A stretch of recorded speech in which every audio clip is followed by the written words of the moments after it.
Right? I said to be night with one is crocodile.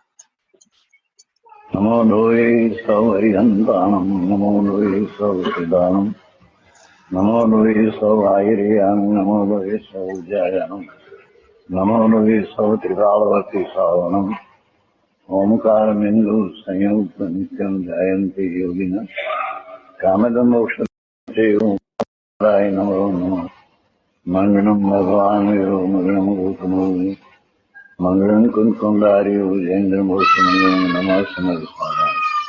स्वानुभूत्या चकास्ते स्वभावाय भावाय सर्वनाम विभाव नियुद्ध निदाता ભૂતકાળમાં જે મહાન ભક્તો થઈ ગયા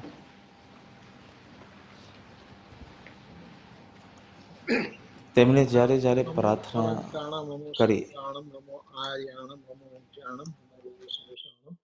Eso Panchanamukaro Sava Pava Panasano Mangalancha Sarasing Padam Hoinglam Omkar Bindu Sanyuktam Nityandayanti Yoginam Kamadam Moksham Cheva Omkaraya Namo Namo Samaysaraya Swanu Bhutya Chakasate Chitsabhava Bhavaya Sarva Bhavam Tarachide Agnana Timirandanam Gnana Anjana Salakaya Chaksun Militamena Tasme Sri Guruve Nama Tirthankaro Jagatana Jayavanta Varto Omkarana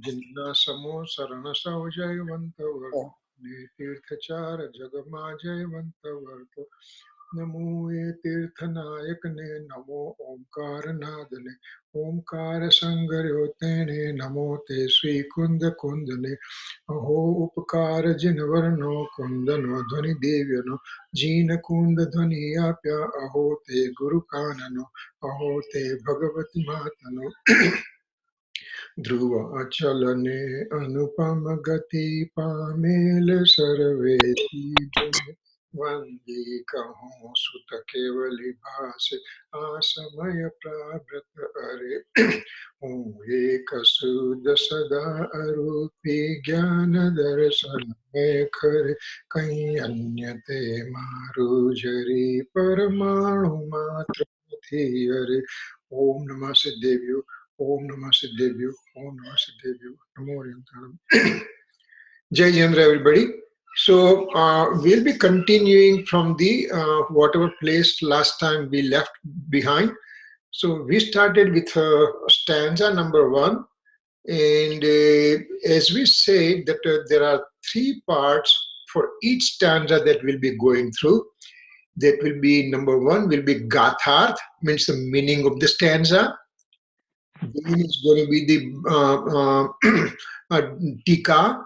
Tika means the detailed description that is given by Acharya Amritchandra Acharya Dev. And then there is a Bhavarth, which over here we are using Pandit Jaichandji Chhabda's Bhavarth. Some places Gurudev also has taken Jason Acharya's Bhavarth also.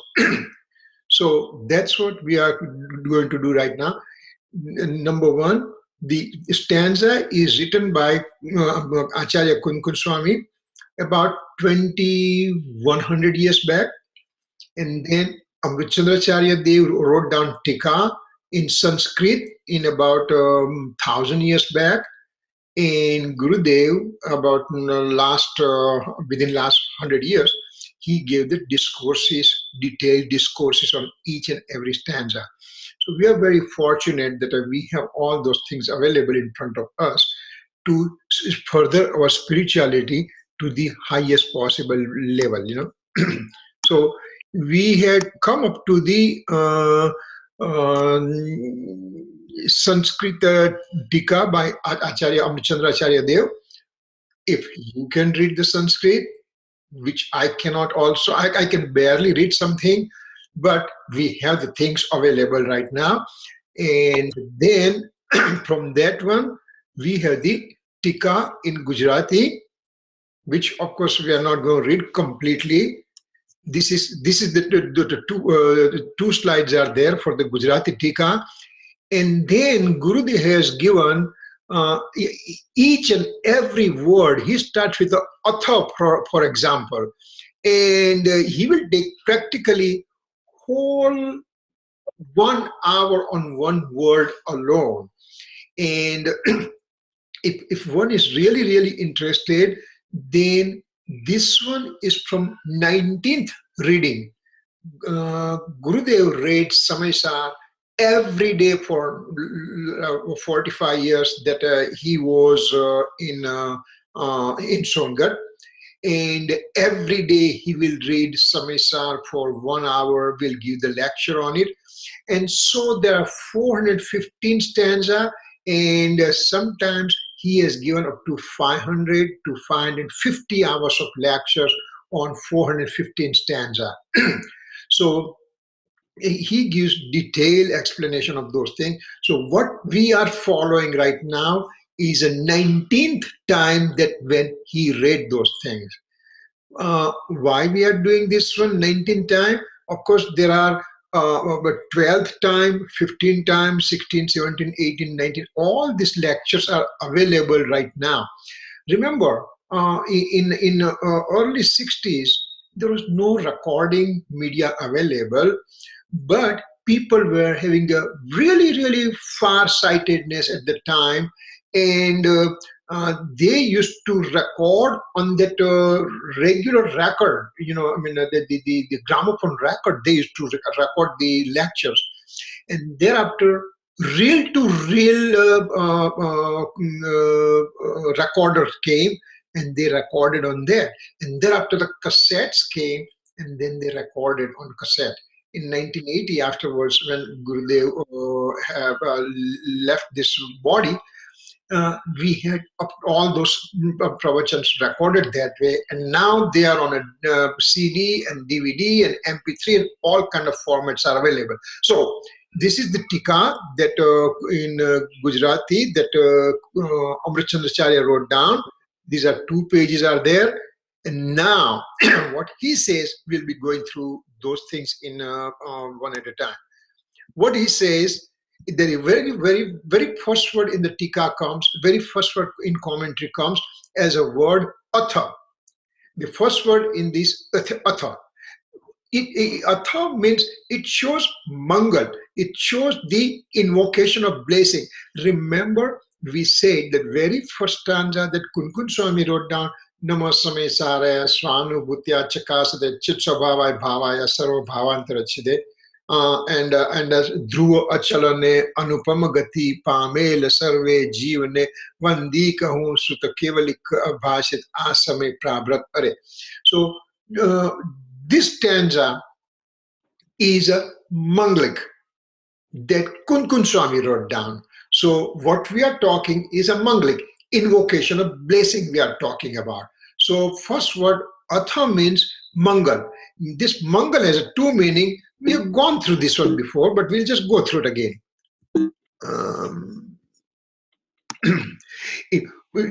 This word mangal has a 2 letters inside. One is a mama and other is girl. Mama means inauspiciousness, and girl means one which removes it. Means mangal means one which removes inauspiciousness. Then other meaning of mangal is manga means auspiciousness, la means to bring it, means one which brings auspiciousness. So 2 meanings. First meaning is removes the inauspiciousness. Second meaning brings the auspiciousness to me. So that means one which brings auspiciousness and removes inauspiciousness is mangal. Whenever we do any kind of activity, whenever we do any religious activity or any kind of things, for example, if we, let's say that we go to the temple, we do manglik first.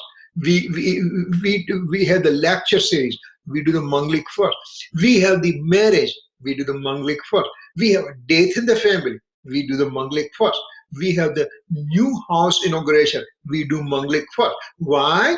Because whatever process that we are passing through, whatever function we are passing through, whatever occasion we are passing through, we are beginning that occasion, good or bad, whatever it is. If somebody's death is there, or somebody is sick, or somebody is sick or something, or some celebration like marriage and anniversary, whatever, Manglik is recited first, because whatever process we are following, we request Bhagwan that I would like to make sure that this process becomes without any hindrance and it finishes properly. Similarly here, Kunkun Swami is writing also the scripture, big occasion.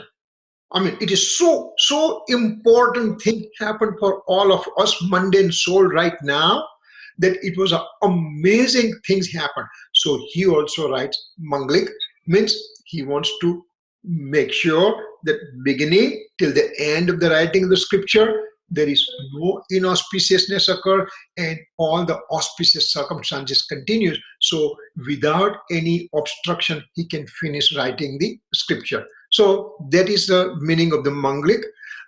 So one who has produced purity and supersensuous bliss is Mangal. So Mangal brings purity within me. It also gives me blissful sensation within me.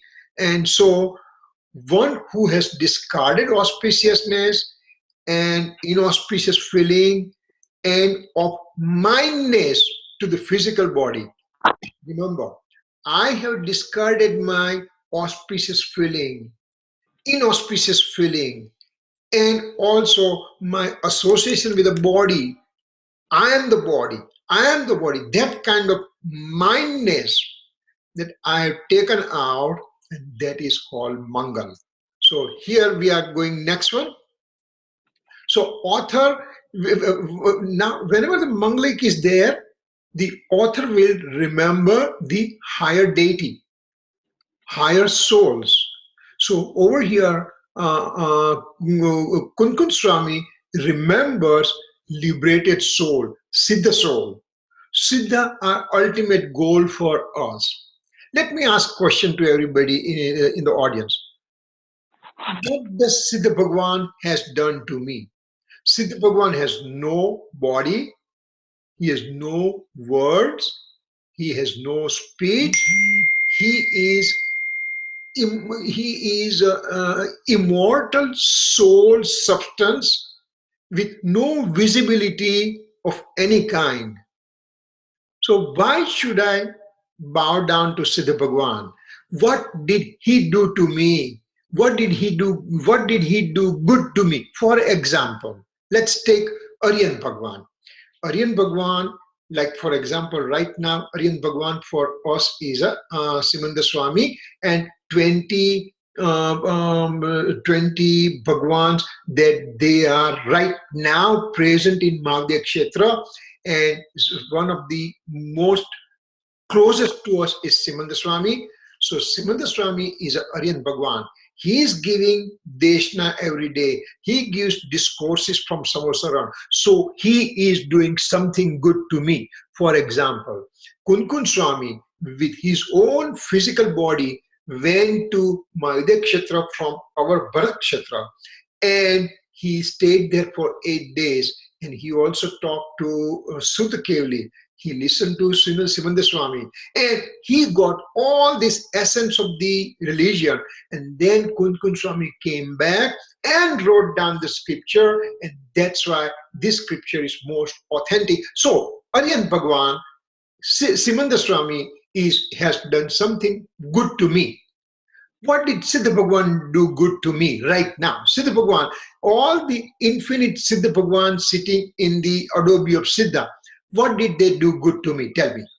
Can somebody just say that he has done something positive for me right now? Can somebody give the answer, please? You can unmute yourself and try to give the answer. I would say that they pursued the path for liberation. So by doing that, they may have left some mark that is the correct path.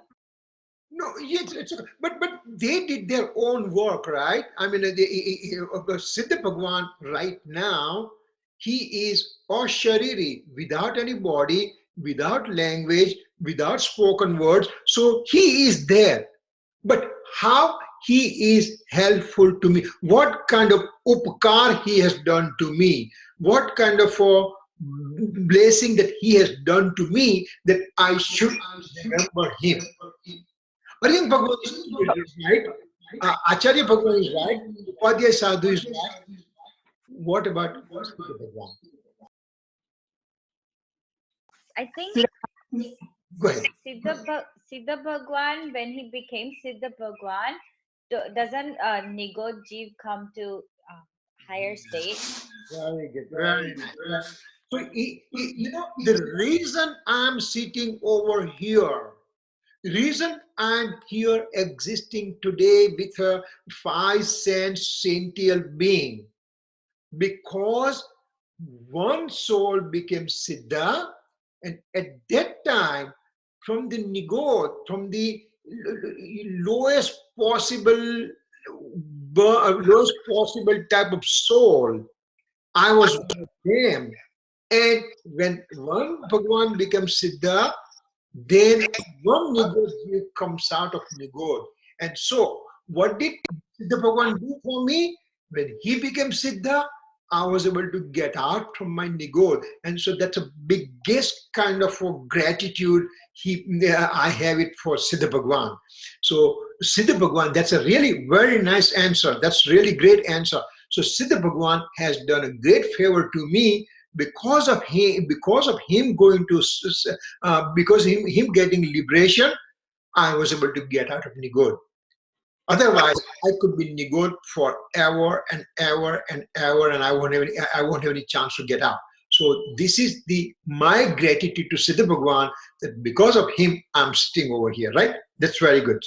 So, okay, so now, we are just going to express our gratitude. I mean, Kunkun Swami is expressing his gratitude to his liberated soul, because Siddha Bhagwan has removed inclination of attachment and aversion completely and produced the pure nature of self in the mode.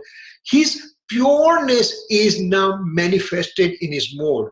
Remember, I'm also pure. You are pure. Every living being is a pure from substance perspective, from attribute perspective.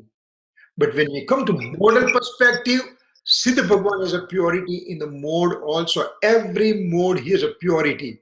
While my mode is deluded mode right now.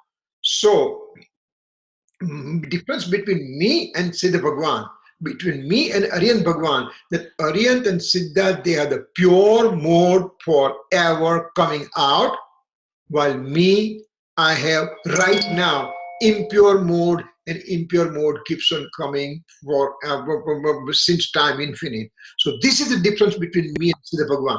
So Siddha Bhagwan has removed his rag and dvesh, inclination of attachment and aversion, and also produced pure nature of the self in his mode, while I have an impurity in my mode. So I have to look for Siddha Bhagwan, how he has produced purity and how I'm going to do that. So this gratitude that Kunkun Swami is expressing, he's expressing in 2 different ways. He says he's expressing gratitude from his self perspective, from the soul perspective, and from physical aspect. So the next word that we are throwing is a bhav and dravya namaskar, or bhav stuti and dravya stuti. So when I say bhav stuti or bhav namaskar, that means from the soul's perspective I'm doing it. When I say dravya namaskar or dravya stuti, that means I'm doing from physical aspect. And we are going to go in detail for those things, that what are those 2 words mean. So, number 1, author says that, that means over here, Kunkun Swami says, I'm establishing infinite liberated soul in my mode. Remember, whenever I'm whatever activity I'm going to do, whatever work I'm going to do, I'm going to set my goal first. Over here, Kunkun Swami says, I want to liberate myself, and that's why my role model is liberated souls. So by I keeping liberated soul in my mind, and now I'm going to work on it. So they are my role model. So we are also having we also have to put liberated soul in our mode. That means we are establishing a role model for us. Now, from subjective perspective, from Bhav perspective, from my own soul's perspective, I bow down to my eternal true nature of myself.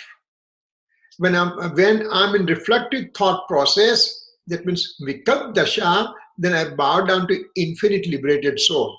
Remember, what does liberated soul establishment in my mode means? We have to see from two perspectives.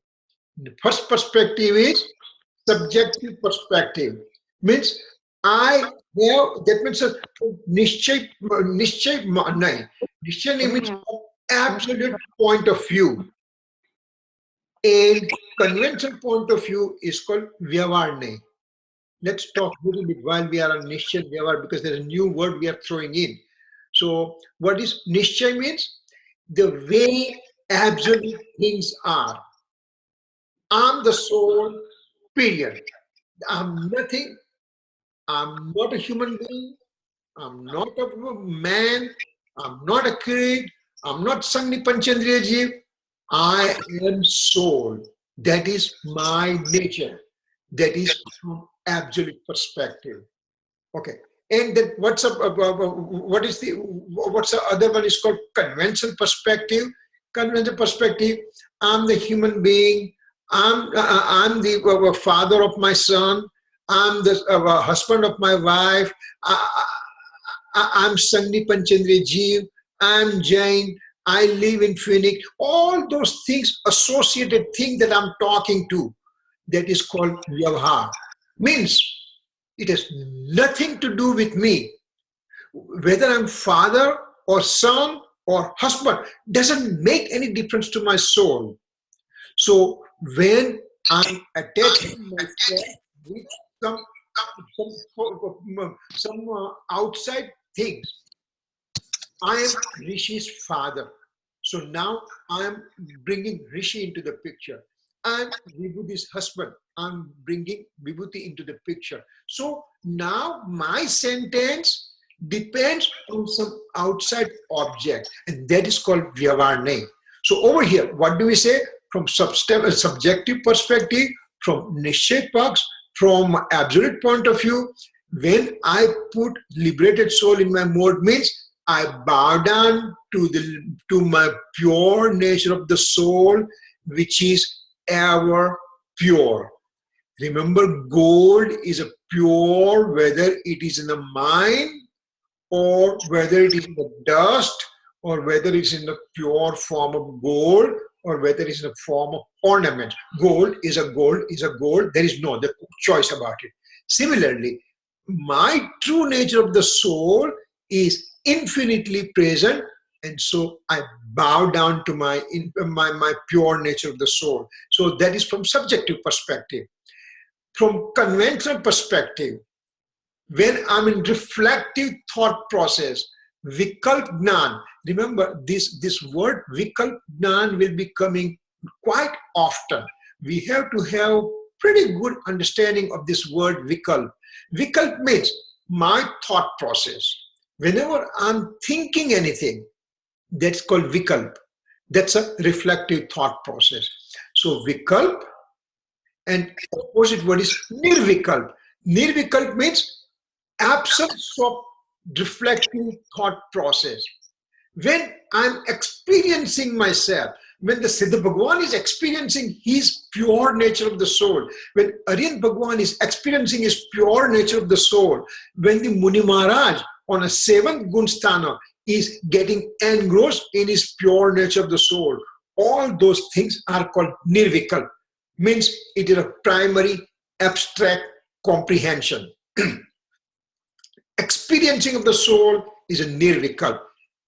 To know the soul, to think about it, what is my true nature, who am I? Where am I coming from? હું કોણ છું, ક્યાંથી થયો છું, સ્વરૂપ છે મારું ખરું, કોના સંબંધે વળગણા રાખું કે પરી. All those thought process is called reflective thought process, means vikalp. One cannot have experiencing of the soul in the reflective thought process. Remember, I'm reading right now. I'm reading the scripture. I'm analyzing the scripture. I meditate on the scripture. I do deep reflection on the scripture. I understand about the nature of the soul. Now I do contemplation of the soul's nature and all the things. All these things are called vikalp jnan, means reflective thought process. And I will not get samyak darshan in reflective thought process. All right? I'm thinking about soul. I'm doing quote unquote meditation every day. I do half an hour, 1 hour, whatever time I'm doing meditation. And you are telling me there is a reflective thought process. I will not get experience. Yes, I will not get experience of my soul in this state, in this reflective thought process. When I become nirvikalp, means all my vikalp gets quiet down. And now there are no more vikalp remaining within me, then I experience my true nature. So what's the process here?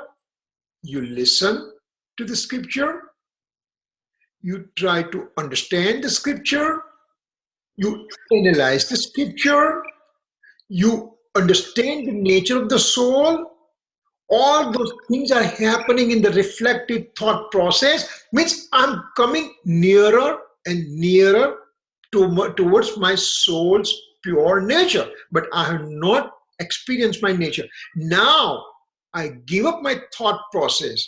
I give up my reflective thought process. I give up my vikalp, and now I dive into the pure nature of the soul. I dive into the ocean, and I feel coolness of the ocean water. I'm coming to the ocean. I'm feeling the cool air coming, cool breeze coming through the ocean.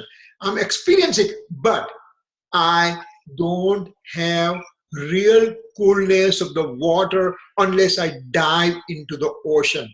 So here, I dive into my real nature of the soul, and that is called nirvikalp, primary abstract comprehension, and that is called experiencing of the soul.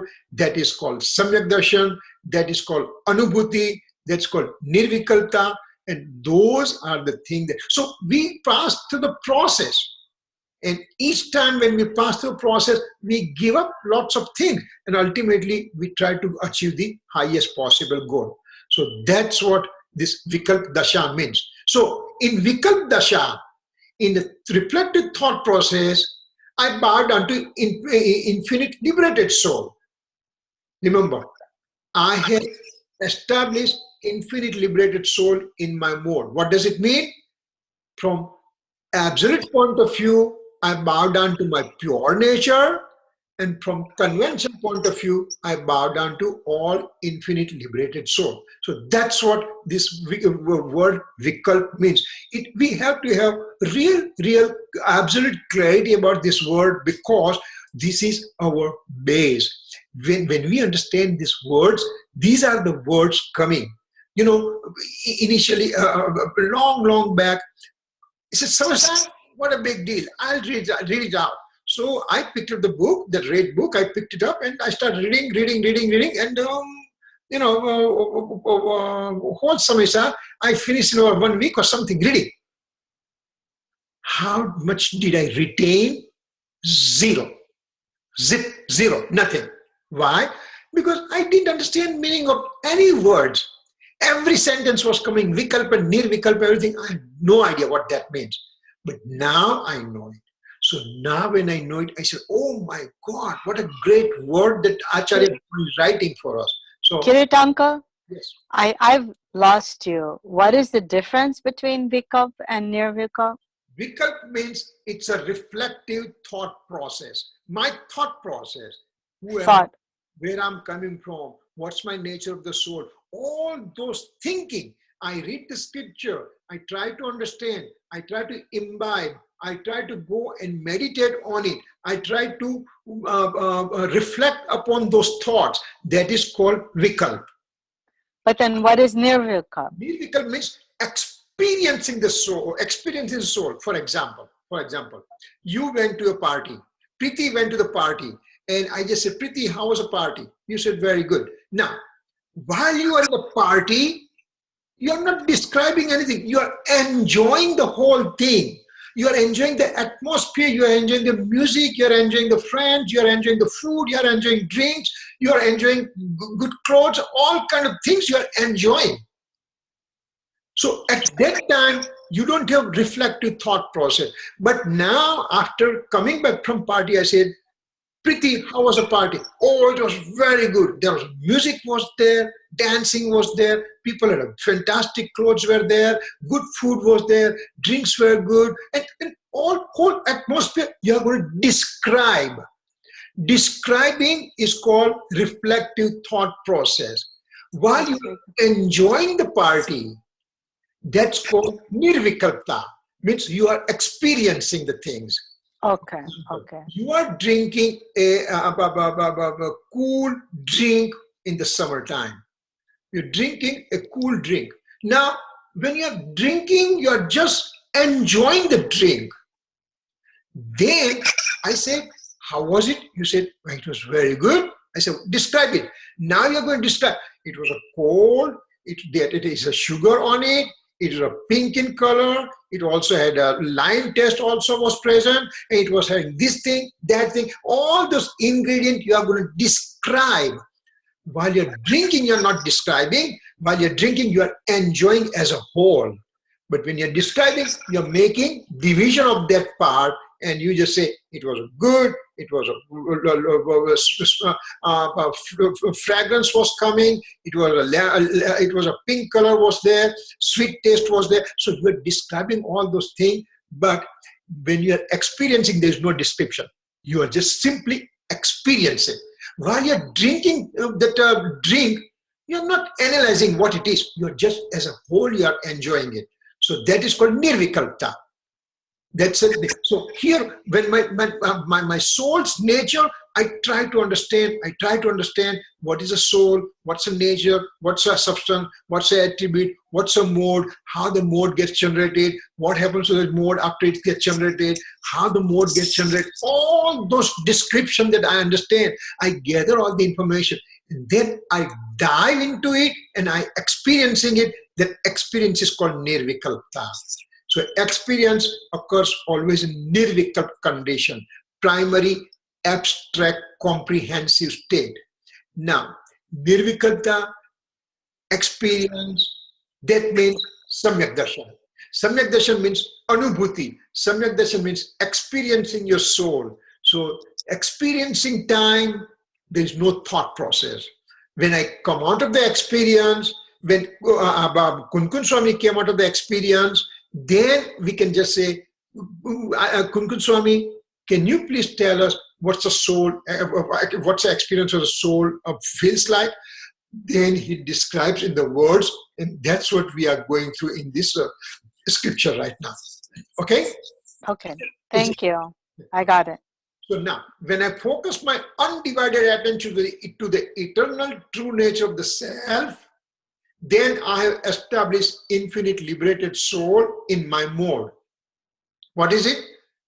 When I put my undivided attention to my true nature of the soul, that means I have,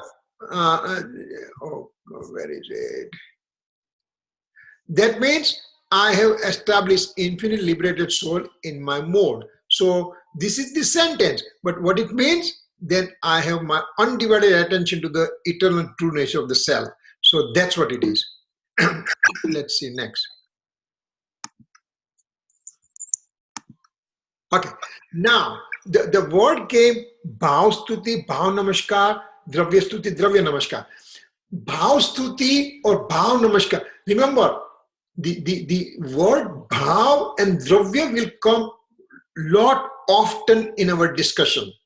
And Kunkun Swami is very liberalized in using these two words very, very frequently. So we have to understand bhav, dravya. Bhav and dravya. Dravya means material things. Bhav means occurring within me. Bhav, bhav stuti, bhav pap, bhav punya, bhav asrav, bhav nijra, bhav samvar, bhav moksha. All those things means things actually occurring within me. That's a word. Bhav will be used there. Dravya means it is occurring in the associative thing. Things are occurring with the associative thing is called dravya. So dravya pap, dravya punya, dravya astra, dravya samvar, dravya nijra, dravya moksha, all those things will be coming that way. So having made dravya and bhav differentiation, what is bhav stuti means, what is bhav namaskar means, let's look at that one. Eternal true nature of the self is adorable and serviceable. Means it is aradhva layak and seva layak. Means I adore my true nature of the soul, and also I'm servicing my soul. And I'm the one who is going to perform this duty. Who is performing this duty? I am performing this duty. For whom? For my own soul. So recipient is my soul and provider is also me, myself. So both the things are in unity. Okay? Therefore, to experience of the eternal true nature of the self, itself is known as hymn of praise.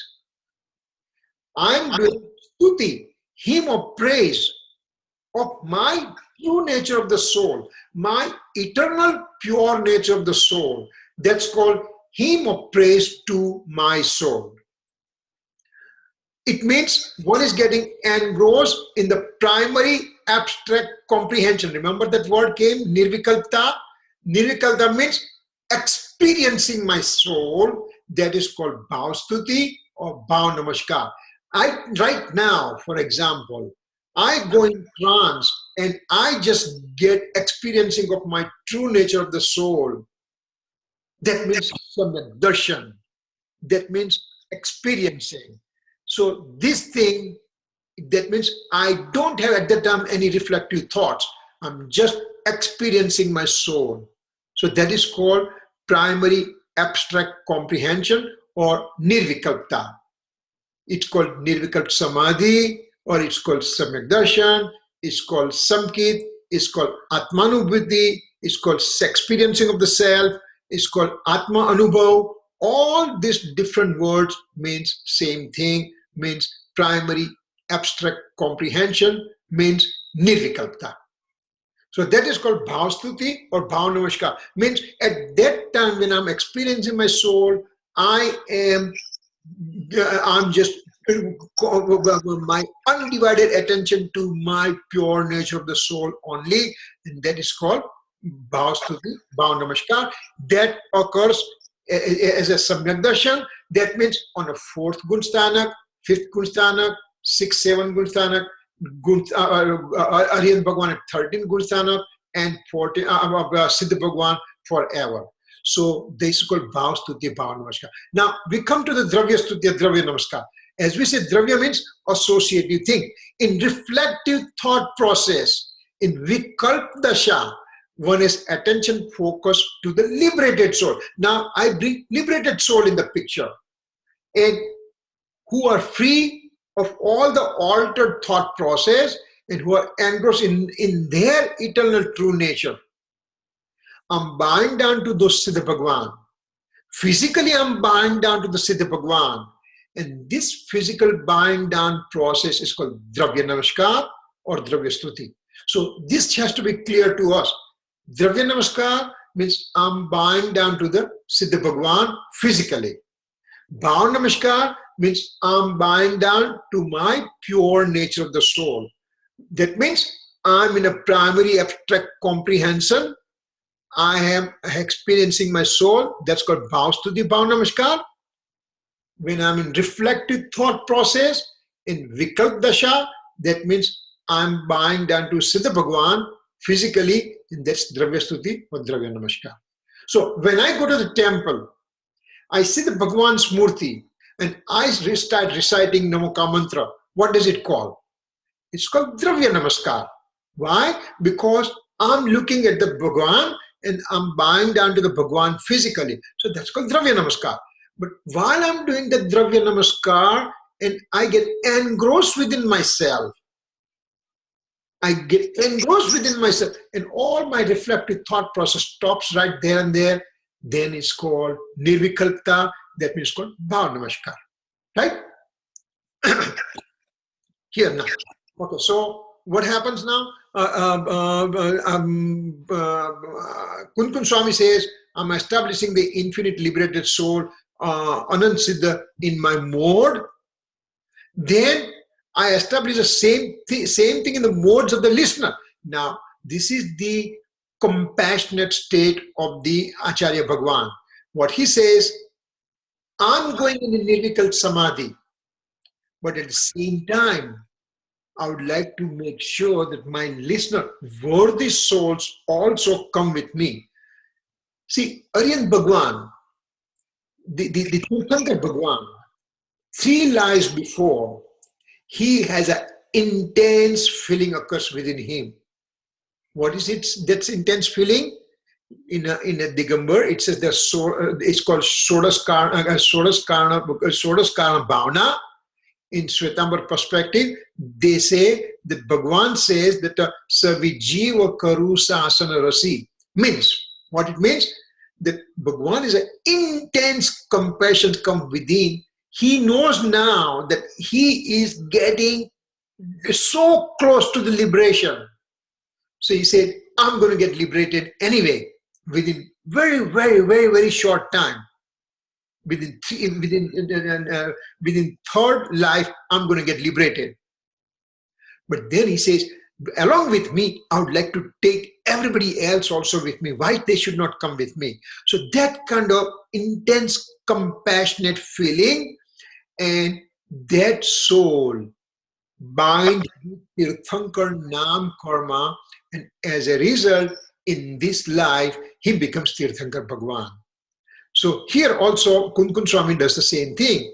He said that I'm establishing infinite liberated soul in my heart, in my soul. At the same time, I would like to establish all this liberated soul in the listener, that means the worthy soul's heart also. So this is compassionate feeling that he is going to get liberated, but he wants to take everybody. He wants us to go with him. So this is his compassion at its highest level. These worthy souls who have inquisitiveness to realize the eternal true nature of the soul. I have the inquisitiveness to achieve my liberated soul. I would like to experience myself, and that's why Kunkun Swami says, yes, you are worthy soul, you are coming with me. So this is what it is. So we are all worthy soul that right now, along with Kunkun Swami, we are also putting our infinite liberated soul in our modes. We establish them, and now we go further. So Dravya and Bhav Vachan. Now there is other word comes Dravya. I think there is a spelling mistake over here. Dravya and Bhav Vachan. Remember I said Dravya and Bhav's words are always, Bhav means occurring within me, Dravya means associated thing. So after establishing infinite liberated soul in my as well as in the listener's mode, now I'm going to tell Samaysar scripture with spoken words. Spoken words coming out as a result of increasing purity of knowledge from within, and that's called Bhav Vachan. Bhav Vachan means, author says that I have experienced my soul, and now that I have experienced all the soul, all the true nature, I'm going to come out and describe about it, and that's called Bhav Vachan. And one has knowledge about Samaysar. This manifested knowledge is also known as Bhav Vachan. Means Kunkun Swami experienced the true nature of the soul, and because of experiencing, his knowledge becomes purer and purer. His modes are getting purer by the minute. And so those pure modes of knowledge is also known as bhav vachan. Ugrela gnanya bhav vachan kahe છે. Means whatever manifested knowledge is there, whatever the pure manifested knowledge is there, that is called bhav vachan. And dravya vachan means the spoken words coming out as a result of auspicious thought process is called dravya vachan. Spoken words coming out is dravya vachan, and my knowledge which becomes purer and purer is called bhav vachan. So again, dravya and bhav vachan, the dravya and bhav differentiation comes over here again. So now there is an echo effect. What is the echo effect? Bhagwan says, Acharya Bhagwan says, I have established infinite liberated soul in my mode.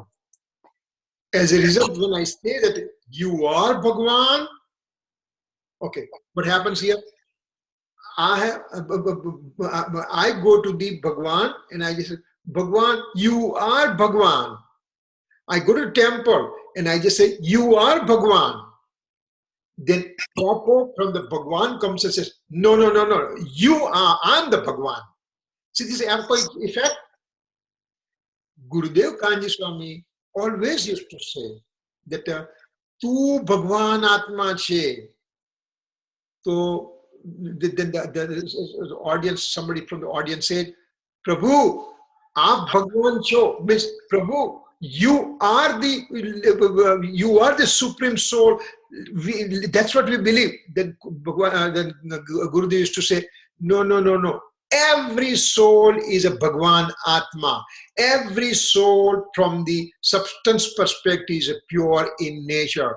So when I go to temple, I look at a Bhagwan and I say, you are Bhagwan. Then echo comes back and says, no, I am the Bhagwan. So what happens? In fact, that Murti and me, we both become one and the same. So that's called echo effect. Transmigrated soul wants liberation. He has also established infinite liberated soul in his mode. He ends up with deep meditation about the nature of liberated soul, and in this state, he ends up realizing eternal true nature of the self, and then ultimately end up with liberation. So what's the process over here? First, Acharya Bhagwan described the nature of the soul. Then Acharya Bhagwan went in his trance and he went in his in a deep meditative primary abstract comprehensive state that was Nirvikalp Dasha. Or Aryan Bhagwan, he's in Nirvikalp Dasha. Or Siddha Bhagwan, he's in Nirvikalp Dasha. I'm fortunate that I have all this knowledge in front of me. So I listen to those things. I contemplate on all those things. I do the deep meditative, deep reflective thought process on all these scriptural things. As a result, I understand true nature of the soul. And then I also go deep within. I also dive within my nature of the soul. And I also attain Nirvikalp Dasha, primary abstract comprehensive state. And that means, what is Bhagwan right now in the primary abstract comprehensive state? I'm also in the same state. So this is the echo effect occurred to me. When I say Bhagwan, you are Bhagwan, he says, no, I'm the Bhagwan. So this is what echo effect means. Now, worldly souls are present since time infinite, and at the same time, there are infinite liberated souls since time infinite. Now, remember, when we talked about infinity, our concept of infinity is very, very limited actually. Our scope of thinking doesn't go beyond, but infinite means infinite. There is no beginning, no end. That's infinite. Now, there are infinite souls are there in the transmigratory phase like us, And also at the same time, there are infinite liberated souls are there, since time infinite. Means, if just for the sake of theory, if we believe that day one started right now here, at the time there are infinite souls were present and infinite transmigrated souls were present. So both the entities, transmigratory soul like us and liberated souls, they both are present since time infinite in infinite numbers too. Right? Okay. Now, one can become liberated soul at the age of 8 years. Now, we are just going little bit detail that Bhagwan says, scripture says that when I'm the human being, that as early as age 8, I can become a liberated soul. I can obtain Siddha Dasha. Remember Kripaludev at the age of 8, when he saw that somebody in the neighbor named Amichan Bhai, he had the snake bite occurred and he died. So this is a kid, small kid. And everybody's crying and all kind of thing and everything. So he said, what happened? They said, Amichan Bhai died. He said, what do death means what? So then people say, oh, you're too small kid, you won't understand and this and that, everything. So nobody wanted to explain to him.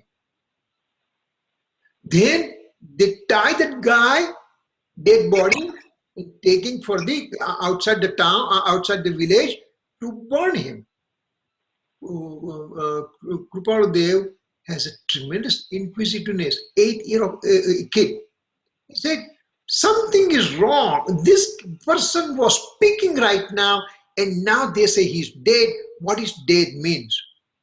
So he quietly follows those people, those who are taking the dead body for cremation. He follows and he goes outside the town in Vavania, and there was one tree. He just goes on the tree, and little far away, these people, they just put the fire on this body and they're burning the body. They're cremating the body.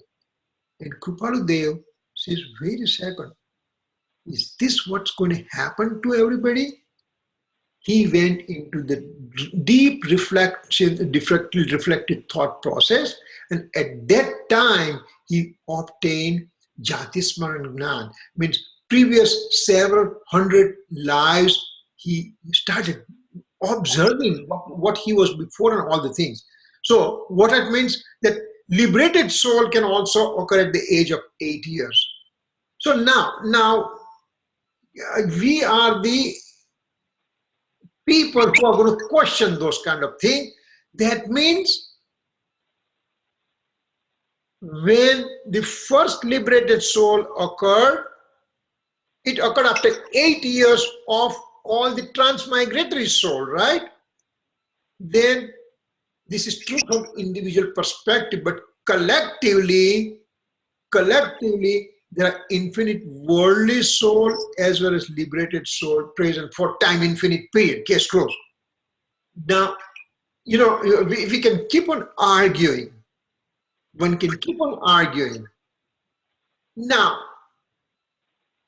I want to throw one question to you. That, okay, we keep on arguing about this infinity and all the things. What difference does it make in my spirituality? I want to realize my soul right now. What difference does it make with all this discussion about when was the first liberated soul, what is the infinity and all the things? That becomes aprayojan budh. It becomes non-essential discussion for me. My aim right now is to realize my pure nature of the soul. Aryan Bhagwan has said, my Sai Bhagwan has said, Gandhar Bhagwan wrote down scripture, and in those things, these facts came about infinity. Why should I worry about going in detail about dissecting those things? Because that's non-essential for my spiritual growth. So I leave it to that point, and then we go to the real point, that what we have to do. In the smallest piece of root, now, again, infinity to explain. We want to explain infinity. So Acharya Bhagwan says, the smallest piece of root vegetables. That means a teeny tiny piece that you can put in the top of a pointed needle. A pointed needle, and you put the piece of potato on it. How much piece you'll be having on the top of that needle? Teeny tiny slightest piece, right? In that small piece, there are innumerable bodies are present, and in each body there are infinite forms of living being. Lowest form of living being means Nigod Jeev residing. Once again, needle, teeny tiny small piece of potato. That potato has a innumerable bodies, and each body there are infinite lowest form of living being present. Are you with me so far? Yes. Now, how many liberated souls are there right now? Infinite. Liberated souls are infinite means past, present, and future infinite liberated souls. You take it into account. Let's say it's a number X. Past, present, and future liberated souls, they are infinite in number. Let's give the numerical X to that one. If total past, present, future liberated souls are X in number, then in this needle, top of the needle, innumerable bodies, and each body has in living being means X means liberated souls times infinite amount of souls are present in one body alone. So it gives you vastness of amount of living being present in this universe. And out of those infinite amount of living being in the lowest forms of living being, we are one of those chosen few that we came out from there, and we are Sangni Panchendriya, we are 5 sense sentient beings, and now we have thought process in front of us. We just want to know who I am. I can understand about my past, present, future. I can think about it. And with all those things, when I have that kind of capacity, I can become liberated soul also. I'm that fortunate person. We are that fortunate person. That's why I don't want to mess up my human life. I want to utilize every second of it and go to my next possible place. So this is the thing that they are talking about. Now let's see. So author is going to tell about the nature of the substance. He uses the word samay. Author is using word samay, which is the nature of the substance. In general, samay means a given substance. Samay means a given substance. Again, remember, this word samay will come because we are talking Samaysar. Sar means the essence of it. So essence of samay, that's what we'll be talking for whatever time we have it, we'll be talking. So samay means a given substance. Here it is used in the reference in the form of eternal true nature of the soul. Samay means eternal true nature of the soul.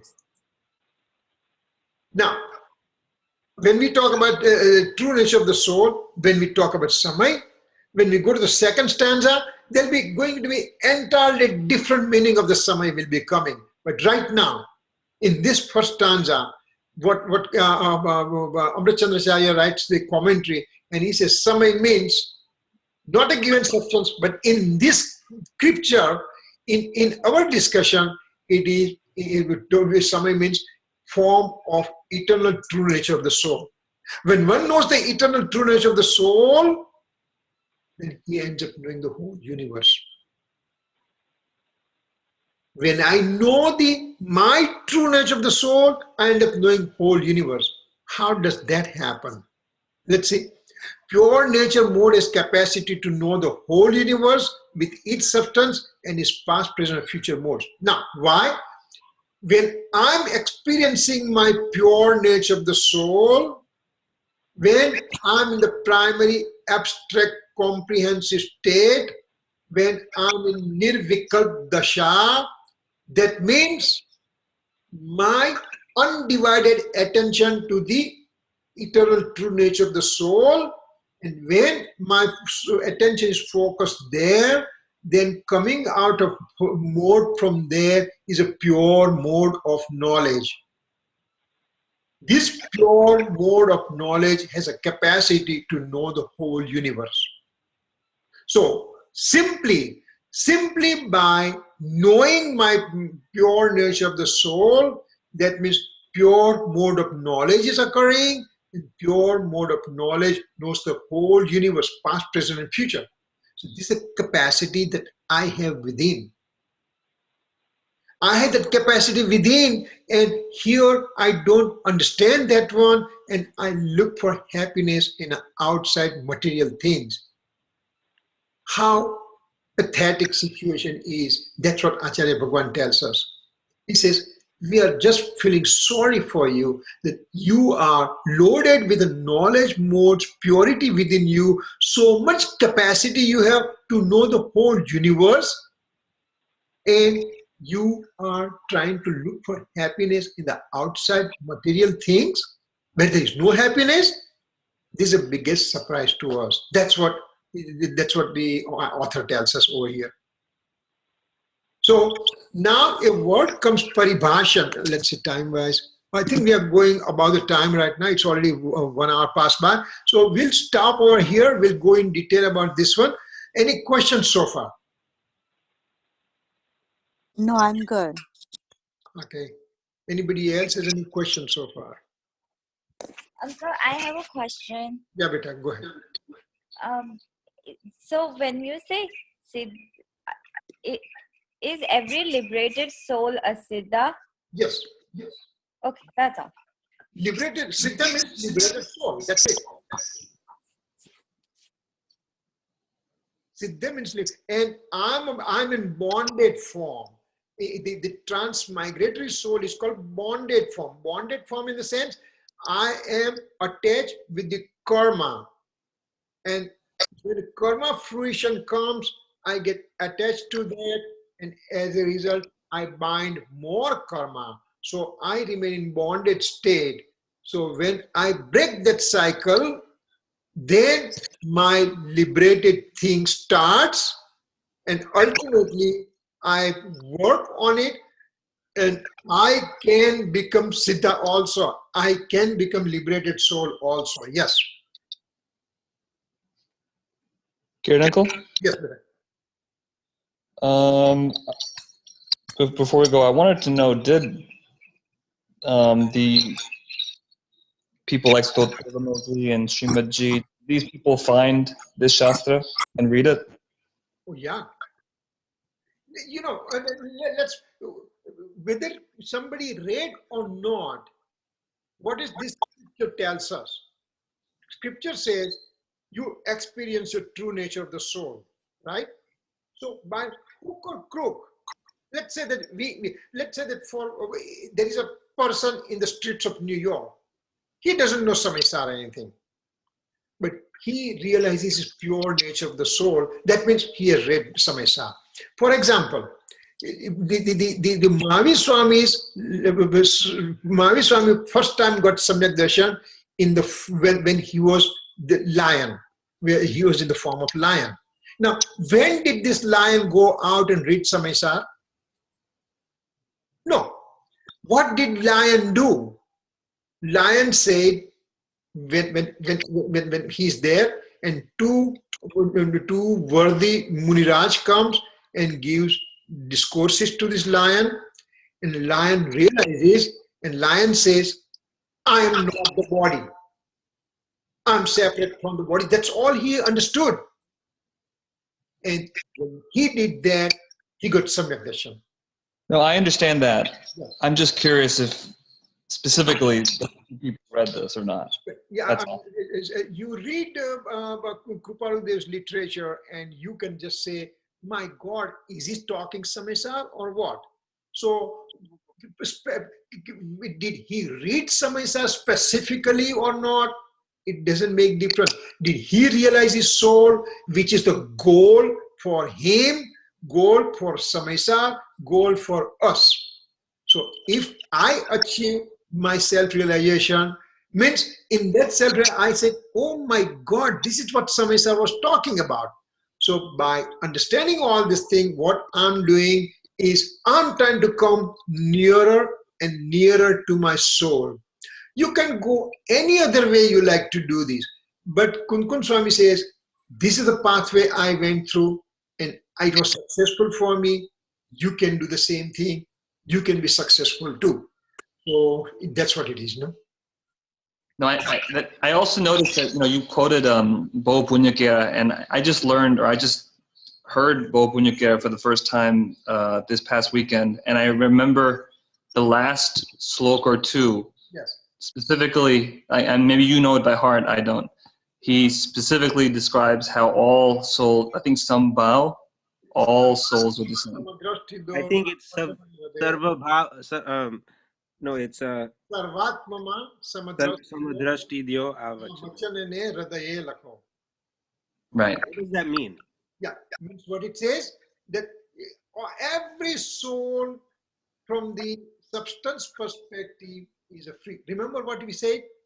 That my soul is a pure from substance perspective. My soul is pure from attribute perspective.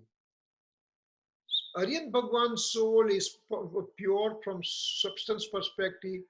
Aryan Bhagwan's soul is pure from attribute perspective. So me and Aryan Bhagwan both are same up until this point. Third point, Aryan Bhagwan and Siddha Bhagwan is purity in their mode also, and I have impurity in my mode. That's only the difference I have it with us, with Aryan Bhagwan, Siddha Bhagwan. Aryan Bhagwan, Siddha Bhagwan, Acharya Bhagwan, Upadhyaya Maharaj, Sadhu Bhagwan, and in that lineage, the Samyak Dashtiji, they all have purity in their mode. I don't have purity. So mode is for what? Is for one samay, right? One samay means blink of an eye, innumerable samay pass by, millions, billions, trillions samay pass by, out of which one samay, Aryan Siddha, they have a pure nature, I have impurity within me. So I have between me and Aryan Siddha Bhagwan difference is one mode. That's why Kripaludev says, you know what? Why don't you try to make your mode pure? That means you'll get Samyak Darshan. And once you have it, you'll get liberation for sure, So between me and Aryan Bhagwan, difference is one samay, one mode only. I just had to push that mode away and I had to just get the purity within me. And that will be the great thing. So here what is happening to me right now, that I have to obtain purity. When I obtain purity, means I will look everybody as a pure or from the substance perspective also. Gurudev Kanji Swami one time, after having Das Lakshan Parva, he was giving Kshamapna. And in the Kshamapna means forgiveness. What did he say? He said, these are very, very important words. He said, me, I have seen every living creature as a Bhagwan Atma. I have seen them from soul's perspective, from the substance perspective only. I have never seen anybody from the modal perspective. So mode means impurity. I see purity in everybody. Sarvatmama samadrashtido means from all the living creature, from one sense nigod cell to the five sense sentient being, they all are pure from soul's perspective. Gold is a pure in any form, whether it's in a mind. Beta, I'm coming. Just go. Yes, I'm coming. Okay. So gold is pure wherever you are. Similar way, I'm pure from substance perspective. So Gopal says, because I experience myself, that means I see everybody as a liberated soul only. You know, that's what it means. That last word is very important in Bhaupunyakira. You know. Okay. Any more questions?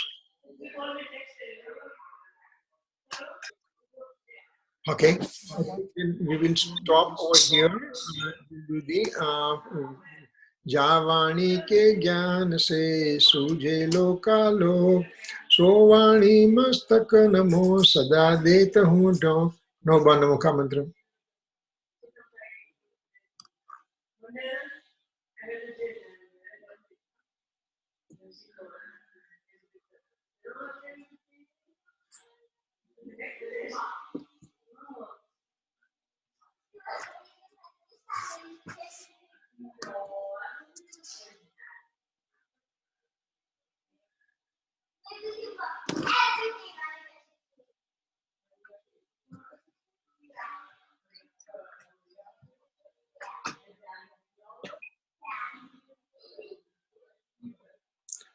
Namo Orientalum. Thank you very much.